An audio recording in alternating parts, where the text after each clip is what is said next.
Ben 10 mom say this. Thank you, my guy, for not leaving my son. You cover him. Red heart emoji. Well, good for her, because he ain't gonna be able to walk no more, according to rumors. Ben 10 paralyzed. They didn't make it public yet. I'm gonna catch your name and pick out when I post this. Okay, bro, please. So, LOL. I don't want to be in none of that BR, man. Ben 10's mom stepped in and said this. Thank you, my guy, for not leaving my son. You cover him. And that right there already tells you how serious this situation is getting. A mother speaking up like that, that's not random. That's someone watching their son fight for his life. But then the tone flips real quick, because right after that, people start saying something way darker. Rumors start spreading like wildfire, with folks claiming Ben 10 might never walk again. Yeah, you heard that right. Not officially confirmed, not announced publicly, but the streets are already talking like it's a done deal. Another voice jumps in saying Ben 10 paralyzed. They didn't make it public yet. And just like that, everything goes from bad to worse. Because now, it's not just about someone getting hurt, it's about life-changing damage, permanent consequences. Then, somebody else tries to distance themselves from the whole situation, saying they don't want to be involved in that Baton Rouge mess at all. But even while stepping back, they still repeat the same heavy claim. Ben 10 is paralyzed, and somehow this whole thing might circle right back to J. Prince Jr. Now pause for a second and really think how crazy that sounds. The son of one of the most powerful figures in hip-hop, possibly getting arrested, not for pulling a trigger, but because someone who showed up for him is now laying in a hospital bed unable to move his legs. That's not just drama, that's real-life consequences hitting hard. April 8th, Houston, a spot called Confessions. That's where everything went left. All-Star Jr. was just trying to leave the building, minding his business, heading out. But the moment J. Prince Jr. found out he was there, a call was made. And that call, it changed everything. People started getting pulled in, a whole crew got assembled, and they moved straight toward that elevator. And right in the middle of all that, Ben 10 shows up. Not for clout, not for attention, but out of loyalty. And that loyalty, it cost him everything. Shots go off, chaos breaks loose, and Ben 10 ends up catching multiple bullets. Now the rumors say he might never walk again, and J. Prince Jr., he could be facing serious trouble real soon, not because he fired a weapon, but because of what he allegedly set in motion. So now the real question becomes, what actually happened inside that restaurant? Who was really there? How did it escalate that fast? And how does someone end up in cuffs without ever pulling the trigger? Let's break it all the way down. To really understand this situation, you gotta go back and look at the players involved, because a lot of people hearing these names don't fully understand the weight behind them. First up, J. Prince Jr. If you know anything about Houston, you already know the Prince name is not something you play with. His father, James Prince Sr., built Rap-A-Lot Records from nothing. We're talking about the label behind legends like the Ghetto Boys and Scarface. That's not just music history, that's legacy. The Prince family carries serious weight, not just in the industry, but in the streets too. Real connections, real influence, the kind that goes way beyond music. Now J. Prince Jr., he's been living under that shadow, trying to build his own name. But here's the problem. His name keeps popping up in situations that got nothing to do with music. Traffic stops, drama with artists like Finesse 2 Times, and now this, one of the most serious incidents of 2026. And this time, it's not just talk. There are cameras, there are witnesses, and there's a man in a hospital right now fighting through something that could change his life forever. Now let's talk about NBA Ben 10, real name Ben Anthony Fields. He's not just some random guy caught in the wrong place. He's tied in with NBA Youngboys camp, that never broke again circle. And if you know anything about that group, you know they move deep, and loyalty means everything. Ben 10 has been around for years, solid name in Baton Rouge, respected in that scene. So what happened to him? That's what makes this whole thing hit different, because this wasn't supposed to be him. He came to Houston with his people and somehow ended up caught in something that went way beyond what anyone expected, a situation he probably never should have been in. Then you got All-Star Jr., real name Jeremy Ford. Detroit born and raised, Joy Road, West Side, then East Side, This is not a soft dude. He came up with the All-Stars ball hard movement alongside T Grizzly and others. That Detroit background, that's a different type of pressure. He built his name in one of the toughest rap scenes out there. Mixtapes, street credibility, real history. And on April 8th, 2026, he proved one thing for sure. He wasn't going down easy. So now you got your three main players. And the setting? Confessions, restaurant, Kirby Drive, Houston, late night, around 11:30 p.m. But here's where it really gets messy, because this situation didn't even start there. Nah, it started way before that. And when you hear what kicked all this off, it's gonna have you looking at this whole thing different. Because according to what's been circulating, this whole situation traces back to one thing: a woman. And it doesn't even stop there, because things take an even darker turn once you hear what's being said behind the scenes. There are reports floating around claiming that J. Prince Jr. allegedly got physical with All-Star Jr.'s child. Yeah, his kid. Now let's be real for a second. That specific detail is still alleged and unconfirmed, so we're not stamping it as fact. But at the same time, that's what people in the streets are saying. And that's exactly what many are pointing to as the spark that lit this entire situation on fire.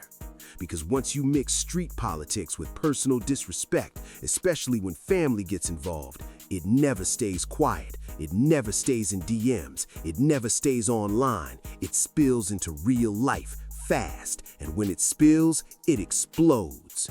So now here's how everything lines up.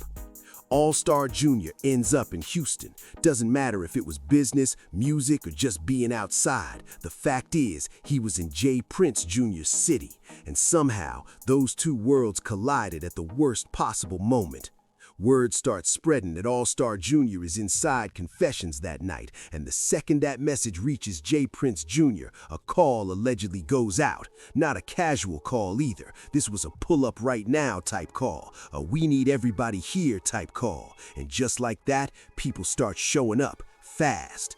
Ben 10 pulls up. Another NBA YoungBoy affiliate pulls up. Mob Ties members pull up. Now suddenly this ain't just two people crossing paths. This is a full setup building in real time. Think about the picture for a second. You got Houston royalty, the Prince family name, allegedly calling in reinforcements because a Detroit rapper he got issues with is in the same building. And instead of letting it go, the move is to send a whole squad straight to the elevators. And here's the part that really makes you stop and think. All-Star Jr. was trying to leave. He wasn't looking for drama. He wasn't starting anything. He was on his way out. And that's exactly where they caught him, right by the elevators. Next thing you know, he's surrounded. Multiple people closing in on one man. They're trying to snatch his chain, swinging on him, even hitting him with chairs. It turns into straight chaos, like something out of a wrestling match, but this time it's real life. And through all of that, All-Star Jr. doesn't fold. Now picture this clearly. One man on the ground, getting swarmed, fists flying, chairs crashing, everything pointing to a one-sided beatdown. It looked like it was over for him, but then everything changes in 1 second. The gun drops. Somebody from Ben 10's side was allegedly carrying, and in the middle of all that chaos, the weapon hits the floor. And that right there, that moment flipped the entire situation upside down. Because All-Star Jr., who reportedly didn't even have a weapon on him that night, grabs it, their weapon. And just like that, the energy shifts. Boom, boom, boom. Shots ring out. Panic hits the room, and the power dynamic completely flips. The same people who were pressing him just seconds ago are now running, falling, getting hit. Everything changes instantly. At around 11:30 p.m., April 8th, Houston police get the call. Officers pull up to Confessions on Kirby Drive, and what they walk into is pure chaos. 2 people shot, bodies on the ground, people screaming, confusion everywhere. Lieutenant Rod Wilkins later steps up and explains what they found. One victim hit multiple times in the torso, another shot all over his arms and legs, both in critical condition. 3200 Kirby Drive at the Confessions nightclub, just behind me upstairs. It's a bar / restaurant type location. Tonight there was probably, 20, 30 people in there and several servers and everything. Got some pretty good video. We got 2 victims on the scene right now. This is a shooting. We got 2 victims. let's see, one's been shot multiple times in the torso, probably in his late 20s. Another one's been shot in the extremities, in the lower extremities, and also all throughout his arms and everything several times. And he's probably in his mid-20s. They're both transported to local hospitals right now, and they're both in very critical condition. So my name is Lieutenant R. Wilkins, Willkens. And then the streets do what the streets always do. They start talking immediately. Within hours, one name starts spreading everywhere, Ben 10. And the reports coming out weren't light, not just injured, not just grazed. We're talking ICU, critical condition, fighting through something serious. But then it gets even heavier, because according to multiple sources, the damage he took might not just be temporary. People are saying this could affect him for the rest of his life, and that's where those paralysis rumors come in, the kind of rumors that change everything. Now here's where things get real tricky, because none of this is officially confirmed yet. Ben 10's family hasn't come out and said anything about paralysis. No official statement, no confirmation. But at the same time, the silence is loud. And people close to the situation, they already moving like they know what it is. Think about it. No pictures of him. No "I'm good" posts. No updates from his circle. Nothing. Not even a quick sign to calm people down. And in a situation like this, that kind of silence speaks volumes. Now, OG Monique did step in and clear one thing up. She went on Instagram and said Ben 10 is alive and alert, and told people to stop spreading fake death rumors. And that matters. That's important. But let's be honest for a second. Alert does not mean okay. Alert does not mean he's walking out next week like nothing happened. There's a big difference, and people need to stop acting like those two things are the same.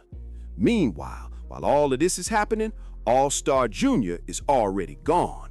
He got up, moved, and left that building, just like that. And this is where the conversation starts shifting, because legally speaking, what he did is looking a lot like self-defense. He was being jumped, outnumbered, getting robbed, and the weapon he used, it wasn't even his. It was already on the ground. He picked it up and defended himself. And Houston PD didn't waste time either. They basically confirmed that angle almost immediately. No arrests, no charges, nothing filed against him so far. And that right there, that's what got the streets going crazy. Because now people are looking at this like, hold on, if he's not getting charged, then who is? And that's when people started connecting dots. Because this wasn't just some random chain robbery gone wrong. Nah, that's just the surface story. That's what it looked like on the outside. But when you dig deeper, when you look at everything leading up to that night, the personal issues, the alleged disrespect, the fact that people were called to that exact location, this starts looking like something else. This starts looking like a message, a statement. And according to multiple people talking about this situation, J. Prince Jr. is being pointed at as the one who allegedly set that whole thing up. They're saying he made the call that night. They're saying someone told him All-Star Jr. was there, and that's what triggered everything. That call, that's what put Ben 10 in that situation. That call, that's what led to someone getting shot multiple times and ending up in ICU. Now, here's where it gets serious, like real serious. Because a lot of people don't understand how the law works in situations like this.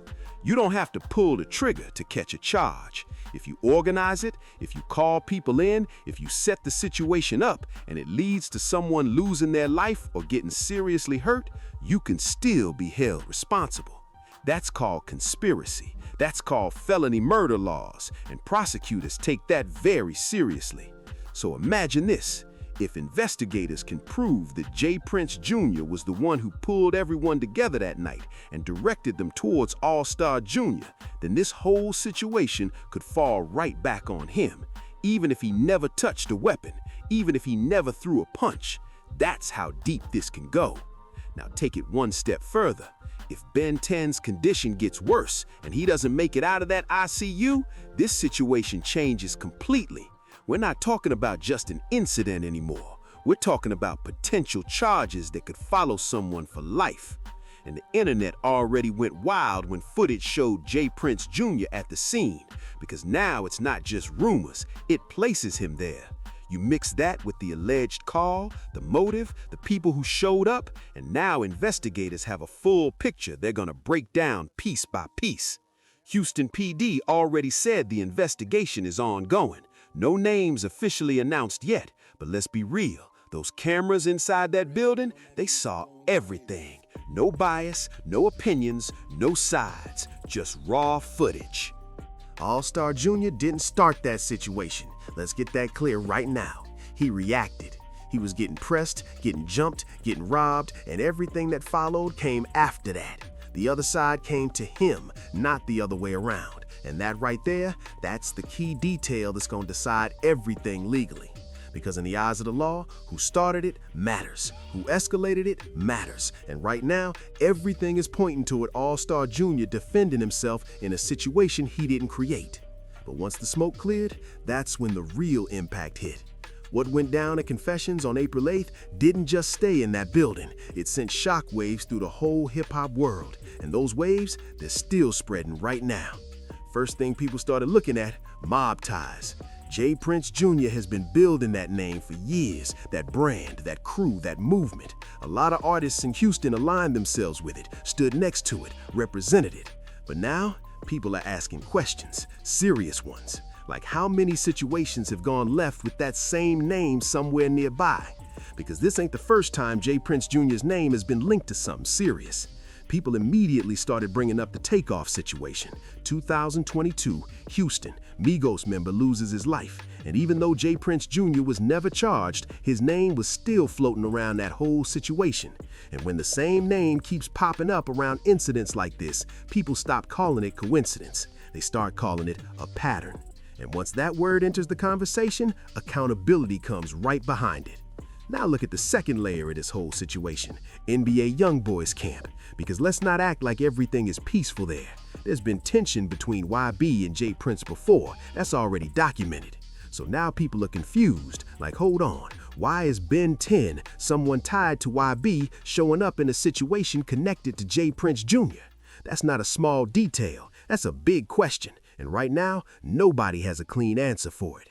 Then comes the third angle, All-Star Jr. himself. He came to Houston and he walked out alive, while the other side didn't walk out the same way. And in the streets, that story writes itself. People are already forming their own narratives. But legally, it's not that simple. Even if it was self-defense, even if everything points that way, he's still not completely safe. Grand jury? Possible. Questioning? Guaranteed. Civil lawsuits? Very possible. His lawyer is about to be working overtime for the next few months, trying to navigate all this. And while all that is happening, there's one part people can't ignore. Ben 10's family. Because beyond all the drama, beyond the internet debates, beyond the street politics, there's a real person in a hospital right now. Ben Anthony Fields, someone with people who love him, people waiting for him, people hoping he recovers. And if those paralysis rumors turn out to be true, then his life just changed forever. Not because of something he started, but because he showed up for someone else. That's the part that hits the hardest. He didn't create the situation. He didn't plan it. He just answered a call. And now, he's the one paying the biggest price. Let that sink in for a second. Because this story isn't just about names and headlines. It's about what happens when loyalty beats the wrong moment. Zoom out for a second and look at the bigger picture. This isn't just J. Prince Jr. versus Ben 10. This is about power, influence, loyalty, and how fast all of that can turn into something permanent. In this lifestyle, one call can change everything. One decision, one moment, and suddenly somebody's life is never the same again. And that's the real side of this game that people don't talk about enough. But here's where the conversation really needs to get serious, because this goes way beyond just names and headlines. When you have people, no matter what their last name is, no matter how powerful their connections are, using their position to move things in the streets, that's when everything goes left. That's when people stop talking about music and start dealing with real-life consequences, the kind that don't get undone, the kind that stick forever. Because at that point, it's no longer entertainment, it's real. J. Prince Jr. is the son of a legend. Nobody's taking that away from him.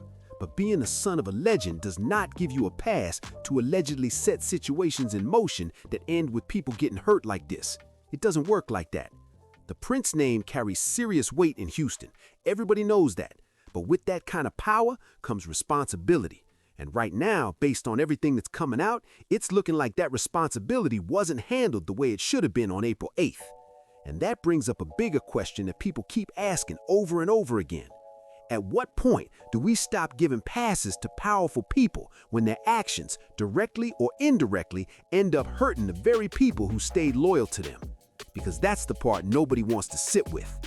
Ben 10 was loyal. He showed up. He answered the call. And now he's the one laying in that hospital bed, fighting for his life and possibly fighting to ever walk again. That's the reality of it. Meanwhile, J. Prince Jr. was there. He's on camera. He's in those videos. And if Houston PD and prosecutors really follow this all the way through, he's going to have to answer some heavy questions. Not online, not in comments, but in real life. Because here's the thing people need to understand. Cameras don't pick sides. Cameras don't care about affiliations. Cameras don't care who your father is or what legacy you come from. Cameras just record. And whatever those cameras caught that night at Confessions on Kirby Drive, that's what's going to decide how this whole story ends. No spin, no excuses, just facts. Now let's be real for a second. If Ben 10 pulls through, and genuinely everybody hopes he does, then maybe the situation doesn't go as far as it could legally. Maybe the most serious charges don't hit. But even then, it's far from over. Civil lawsuits are coming, investigations are coming, grand jury questions are coming. This whole legal situation, it's just getting started. And if the worst case scenario happens, if Ben 10 doesn't make it out of that ICU, then everything changes instantly. We're talking about a completely different level of consequences. At that point, no amount of money, no legacy, no name is going to shield anybody if the evidence connects them to what went down. That's just the truth, no way around it. This is one of those situations where real life is moving faster than the internet can even process. The investigation is active, the footage exists, and the streets already feel like they know what happened. Now it's just about whether the system catches up to it. So yeah, stay locked in on this one, because the moment anything drops, arrests, charges, updates on Ben 10, anything at all, it's going to change the whole narrative again. And if you made it this far, go ahead and hit that like button, subscribe, and let me know what you think about this whole situation in the comments. Was this really self-defense, or is there more going on behind the scenes? Because one thing's for sure, this story is far from over.